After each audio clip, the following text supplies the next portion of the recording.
Hello, my fellow YouTubers. You're about to add a playlist, which is an element to your end screen, but it doesn't have the one you want from the predetermined list.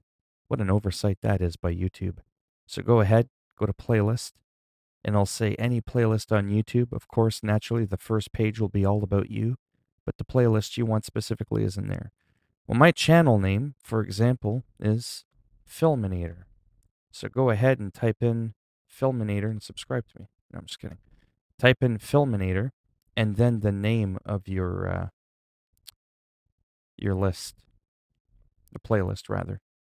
See? And there it is there. Philminator Days Gone. So now I can click on it, grab it, and add it. This was a huge deal for me because when you go to your end screen, right?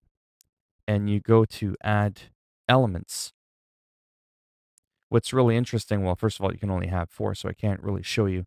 There is one where when it asks you to search through a list of videos, it'll be split in the middle. To the left, it'll say all of YouTube, and to the right, it'll say your channel. Why can't you do that with playlists? I have no idea. So you have to type in your channel name and then the name of the playlist. There you go. Hopefully that was pretty simple, straightforward to the point. Not something I'm really good at doing, but yeah.